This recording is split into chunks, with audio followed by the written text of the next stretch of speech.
When talking with your employees about their merit increases, it's important to also cover their accomplishments, as well as key items to help them succeed going forward.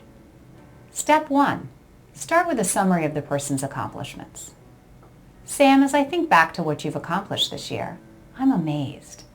When you were hired here 11 months ago, I had no idea that you were going to be able to roll out the new product ahead of schedule and under budget. I didn't expect that all our procedures around procurement would be documented and that you would receive such wonderful feedback from team members. You have far exceeded my expectations for performance this year. Step 2. Talk about the company position. I don't think it will come as a surprise to you that despite these great accomplishments, and many others by our team, that the company is experiencing slower sales than planned. Step 3. Acknowledge what it means for the employee. As a result, I'm able to give you a $3,500 increase to your base salary. Your performance this year has been outstanding. Thank you for your efforts. Step 4. Focus on the future. Sam, I'm committed to rewarding you for your outstanding performance. What are some ways that I can show you appreciation for your accomplishments?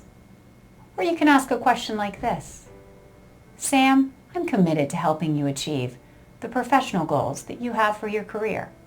Let's talk about where you'd like to be in the next couple of years in your career and how I can help you get there. Now let's say it all goes a little sour. What do you do if an employee responds with tears, anger, blame, gunny sacking, which is bringing up other past grievances that are unrelated, or claims of discrimination? People have different reactions. They'll tend to respond with their natural defense mechanisms in a stressful situation. Some will be tearful, some will be angry, some will divert the blame somewhere else. What's important is that the manager controls the situation.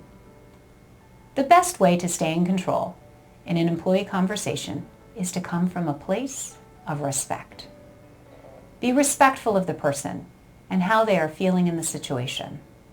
Yet keep in mind that your job in this moment is to have this conversation. In many cases, the employee's dramatic reaction to feedback has kept them from receiving it over the years. Reinforcing their attempts to get out of the situation is the worst thing you can do. Ways that you can handle the situation as a manager. Hand over some Kleenex? I can see this is upsetting you. Let me give you a moment to compose yourself before we continue. I understand this situation is frustrating you.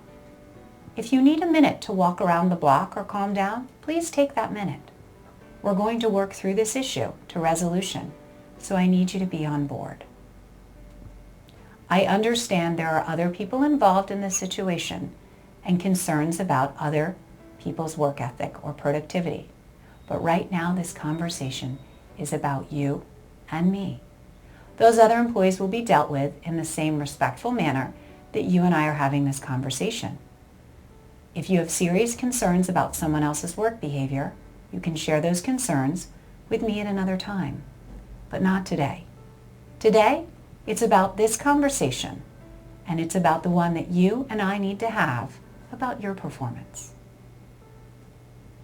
Gunny sacking is bringing up past grievances. I understand that you have a lot of concerns, and we can schedule some time to talk about those concerns. But what we're going to focus on today is what I brought you in here for. I'm willing to talk to you about the other issues, but today we're going to talk about what I brought you in here to talk about. Claims of discrimination. That's a very serious allegation.